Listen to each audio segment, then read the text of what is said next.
আসসালামু আলাইকুম, সবাইকে স্বাগত জানাচ্ছি আজকে এই শর্ট লাইভ সেশনে। আজকে আমি পদার্থবিজ্ঞান প্রথম পত্রের একটি অধ্যায়ের কিছু এমসিকিউ নিয়ে আলোচনা করব এবং চেষ্টা করব ওই এমসিকিউগুলো কীভাবে আমরা সহজেই অল্প সময়ে করতে পারি সেরকম কিছু ট্রিক্স শেখানো। তাহলে তোমরা যারা আমার সঙ্গে যুক্ত আছো তারা আমাকে জানানোর চেষ্টা করলে যে আমার কথা বা শব্দ ভালো শোনা যাচ্ছে কিনা, তাহলে এটা খুবই সুবিধা হবে।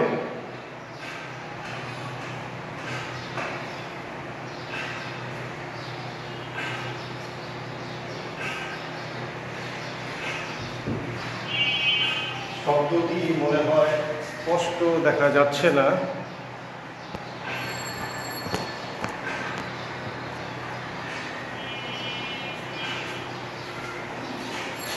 তাহলে আমাদের আজকের আলোচনার বিষয়বস্তু যে অধ্যায় সেটি হচ্ছে কাজ ক্ষমতা শক্তি। এই অধ্যায়ে আমি অনেকগুলো ভিডিও লেকচার দিয়েছিলাম, তোমরা সেখান থেকে থিওরিটিক্যাল অনেক সাহায্য পেতে পারো। আজকে আমরা মেনলি আলোচনা করবো কোনো বস্তুর ভরবেগ এবং গতিশক্তির সম্পর্ক নিয়ে, এবং সেখানে সেটার সঙ্গে সংযুক্ত অনেক এমসিকিউ পরীক্ষাতে এসে থাকে এবং এগুলো বিভিন্ন পাবলিক বিশ্ববিদ্যালয়ের ভর্তি পরীক্ষা এসে থাকে বা বইয়ের ভর্তি পরীক্ষা এরকম কিছু প্রশ্ন এসে থাকে। আমি চেষ্টা করবো সেগুলো সমাধান করার।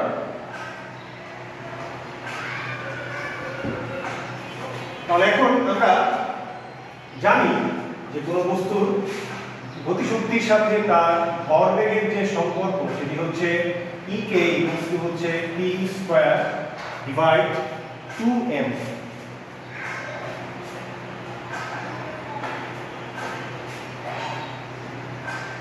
দেখে নিতে চাচ্ছি কারা কারা আমার সঙ্গে যুক্ত হয়েছে।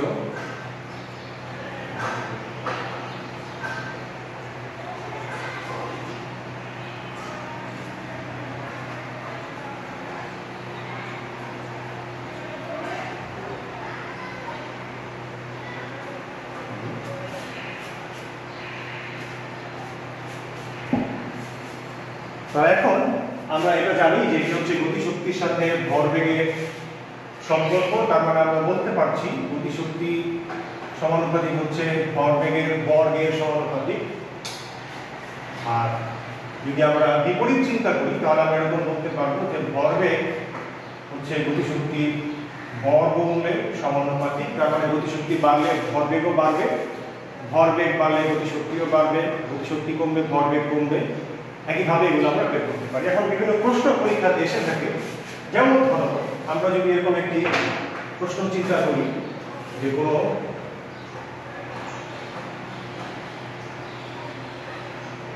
বস্তু ভরবেগ 50% বাড়ালে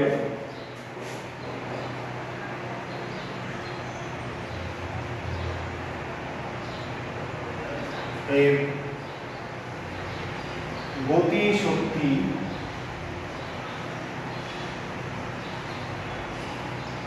কিরূপ বৃদ্ধি পাবে।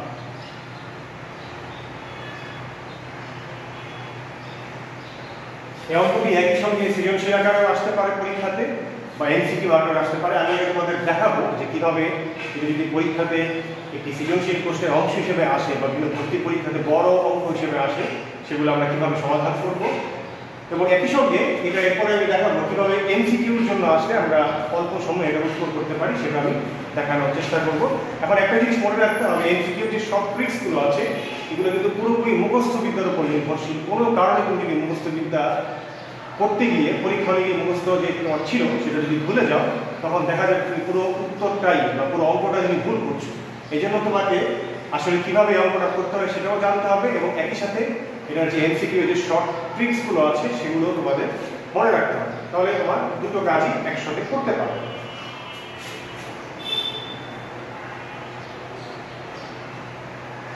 তাহলে এখন আমরা দেখি এটাকে আমরা কিভাবে করতে পারি।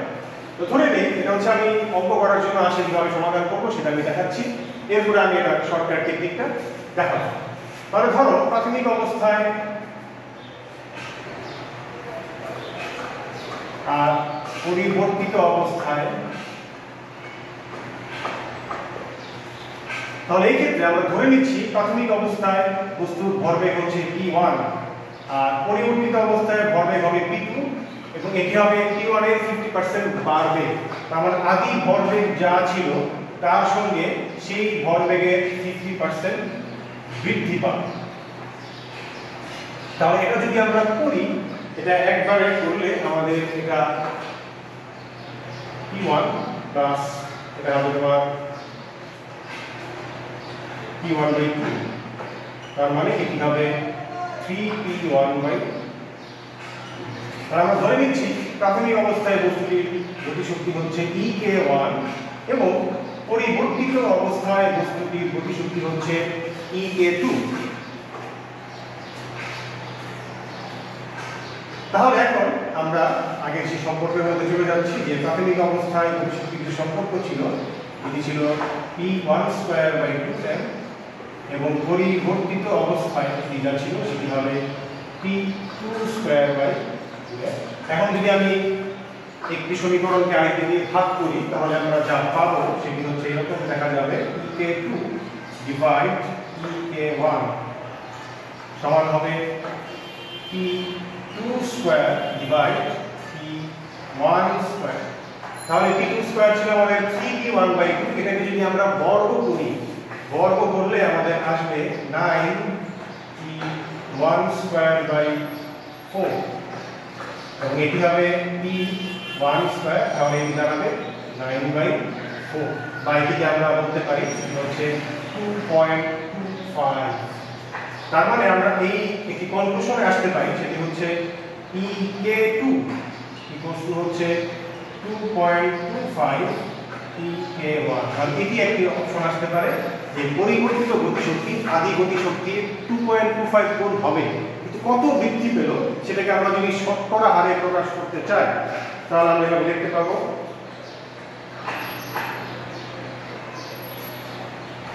এখন এখানে সমস্যা হচ্ছে আমার বাসাটি রাস্তার খুবই পাশে, এগুলো শব্দ অনেক আনিদের নয়েজ শোনা যাচ্ছে, আশেপাশে বিভিন্ন কনস্ট্রাকশনের কাজ চলছে। এটা একটি হচ্ছে আমার এই লাইভ ক্লাসের একটি বড় অসুবিধা। আশা করি এটাকে তোমরা ক্ষমা সুন্দর দৃষ্টিতে দেখবে।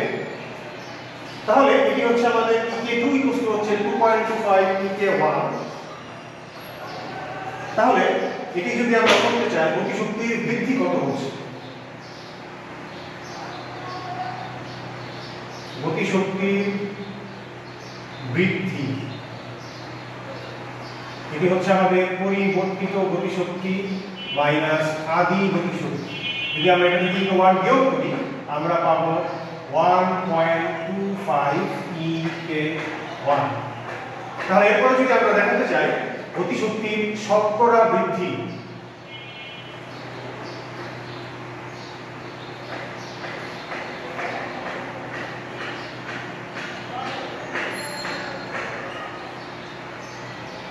একই নিয়ম আকারে করলে আমরা পাবো 1.25 ek1 ডিভাইড ek1 ইনটু 100%, এটি অ্যান্সার হবে 125%। এখন এই প্রশ্নটি এমসিকিউ আকারে বিভিন্ন বিশ্ববিদ্যালয়ে ভর্তি পরীক্ষায় এবং বিভিন্ন বোর্ডে এসেছিল, সেটাকে আমরা কিভাবে করতে পারি সেটা আমরা দেখার চেষ্টা করি। তাহলে এই হচ্ছে আমাদের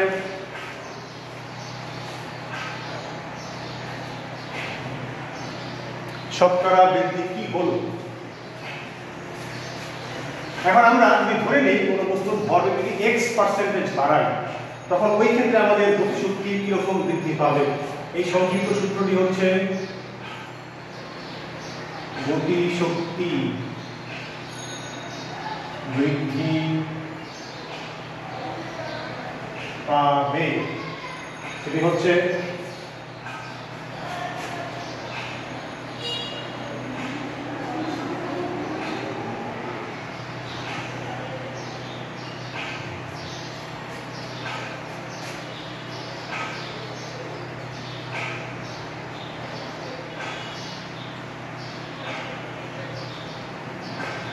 তোমরা এইভাবে সংক্ষিপ্ত পদ্ধতিতে এই সমীকরণটি মনে রাখলেই বা সূত্রটি মনে রাখলেই তুমি এই উত্তরটি খুব সহজেই বের করতে পারবে। সেটি হচ্ছে এখন আমরা যদি এই অঙ্কটি করতে চাই,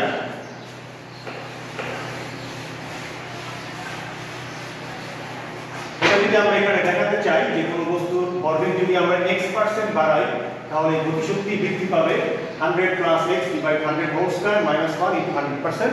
তাহলে এখানে যদি আমরা 50% বসাই তাহলে আমরা উত্তর কি পাবো? এটি হবে 100 plus 50 divide 100 whole square minus 1 into 100%। এটা হচ্ছে 50% বাড়ালে ভরবেগ যদি আমরা 50% বাড়াই তাহলে গতিশক্তির বৃদ্ধি কতটুকু হবে? তাহলে এটাকে যদি আমরা বসাই 150 ডিভাইড 100 এটি হবে 1.5। 1.5 কে যদি আমরা বর্গ করি 1.5 কে বর্গ করলে আমরা পাবো 2.25। এখান থেকে -1 করলে এটাও কিন্তু তোমার কি আসবে 125% আসবে। তাহলে খুব সহজেই আমরা যদি এই সূত্রটি মনে রাখি তাহলে আমরা যে আগে যে অঙ্কটি সমাধান করলাম সেটি এমসিকিউ আকারে আমরা উত্তর করতে পারবো পরীক্ষায় খুবই সহজে।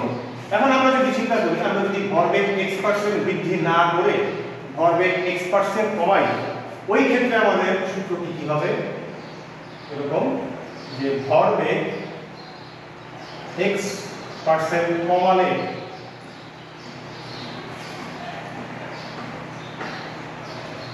গতিশক্তি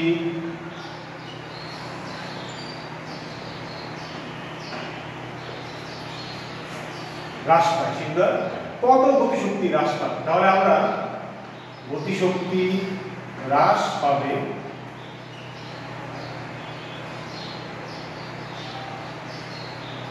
এটি আমরা এভাবে লিখতে পারি। এটি হচ্ছে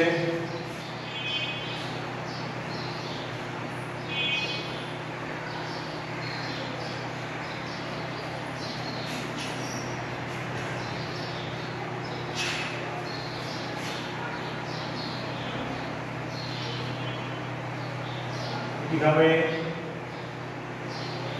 100% এই সূত্রের সাহায্যে আমরা এটি সমাধান করতে পারবো। এখন যদি বলা হয় যে তোমার ভরবেগ 20% হ্রাস করলে গতিশক্তি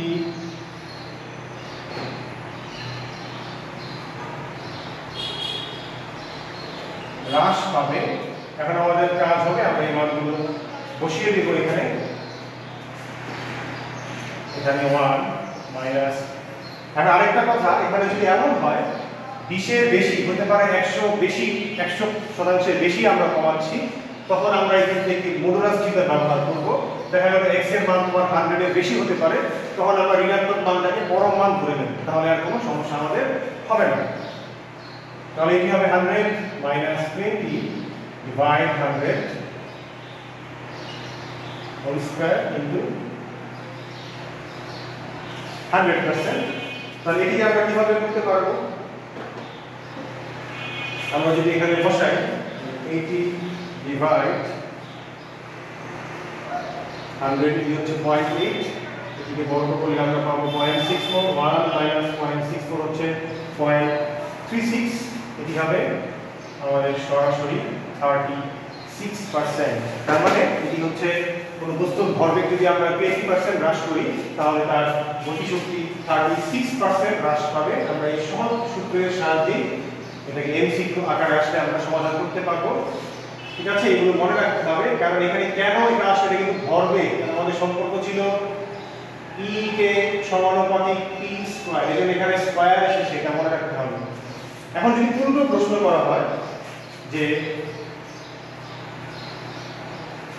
আমাদের গতিশক্তি যদি x% বৃদ্ধি করি তাহলে ভরবেগ কতটুকু বৃদ্ধি পাবে, সেটির সূত্র কি হবে সেগুলি আমরা এখন লেখার চেষ্টা করি। তাহলে পরবর্তী টপিকটি হচ্ছে গতিশক্তি যদি আমরা x% বাড়াই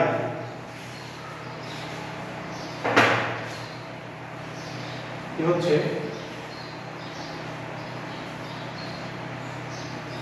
গতিশক্তি x% বাড়ালে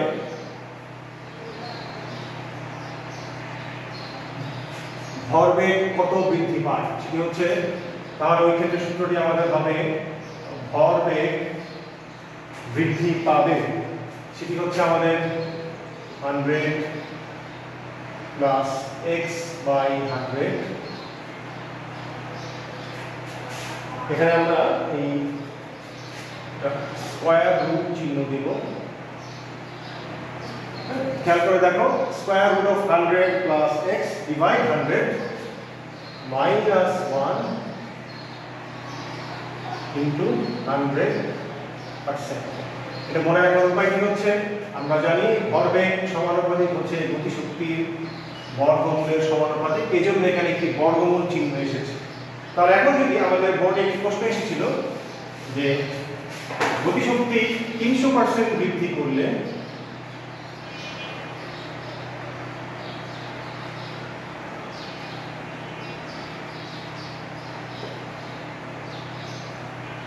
ভরবেগ বৃদ্ধি পাবে। এখন আমরা x এর জায়গায় বসাবো 300, তাহলে কি হবে 100 প্লাস 300 ডিভাইড 100, এখানে স্কয়ার রুট মাইনাস 1 ইন্টু 100%। তাহলে এই ক্ষেত্রে কি আসবে, 100 প্লাস 3 হচ্ছে 400, 400 কে আমরা 100 দিয়ে ভাগ করলে 4, রুট 4 হচ্ছে 2, 2 মাইনাস 1 হচ্ছে 1, তাহলে অ্যানসার কি হবে 100%। এটি হচ্ছে আমাদের সেই উত্তর। এখন যদি আমরা বৃদ্ধি না করে যদি গতিশক্তিটি কমাই, ওই ক্ষেত্রে কি হবে, তাহলে আমরা এখানে লিখতে পারি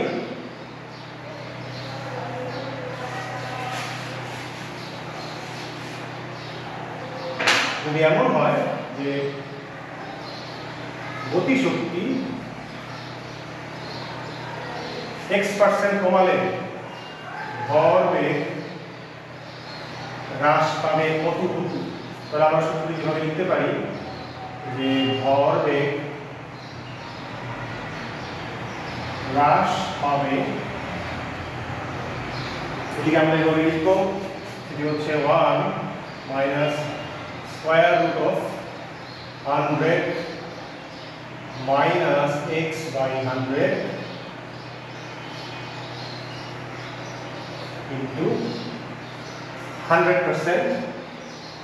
এখন যদি আমরা ধরি গতিশক্তি আমরা 50% কমাতে চাই,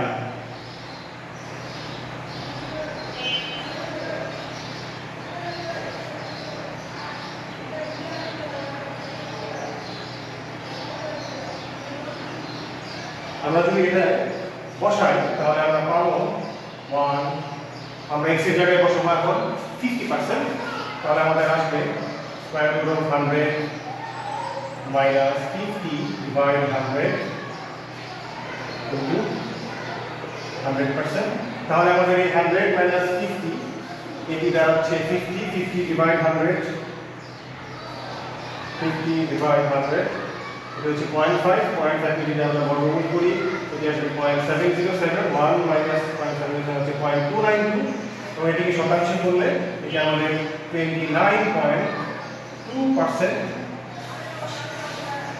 29.28 হবে। তাহলে 29.28 বা 29 না লিখতে পারি 29.29 অথবা 29.3%। তাহলে এইভাবে আমরা খুব সহজেই এই অঙ্কগুলোকে শর্টকাট ট্রিক্সের সাহায্যে পরীক্ষায় উত্তর করতে পারবো যদি আমরা এগুলো মুখস্থ রাখতে পারি। আমি আবার একটু মার্ক করে দিচ্ছি, এগুলো হচ্ছে সংক্ষিপ্ত পদ্ধতি। আগে আমাদের ছিল স্কয়ার ছিল এই জায়গাতে, এখন সেখানে রুট চলে আসছে, এগুলি মনে রাখতে হবে। এখন এমসিকিউ যখন আসবে আমাদের বড় অঙ্ক করার সময় তখন থাকবে না, তখন আমরা এত সময় পাবো না যে উত্তরগুলো করার। তখন আমরা এই পদ্ধতি যদি অ্যাপ্লাই করি আমরা খুব সহজেই অল্প সময়, আমরা চাইলে 1 মিনিটের মধ্যেই, আমরা যদি ক্যালকুলেশন এক্সপার্ট হই, আমরা যদি ক্যালকুলেটর ছাড়া অঙ্ক করতে চাই, বিভিন্ন পাবলিক বিশ্ববিদ্যালয়ের ভর্তি পরীক্ষায় আমাদের ক্যালকুলেটর ব্যবহার নিষেধ করা হয়ে থাকে, সেই ক্ষেত্রে আমরা খুব সহজেই আমরা এই উত্তরগুলো বের করতে পারবো। এগুলো খুবই গুরুত্বপূর্ণ অঙ্ক, ধরে নেওয়া যেতে পারে এই বছর সিজন ছিল এগুলো আসতে পারে, বা এমসিকিউ আকারে এটার সম্ভাবনা খুবই বেশি। আর এটির যে গ্রাফিক্যাল যে রিপ্রেজেন্টেশন ছিল সেগুলো যদি আমরা দেখাই, সেগুলো তোমার এমসিকিউ আকারে পরীক্ষাতে আসে।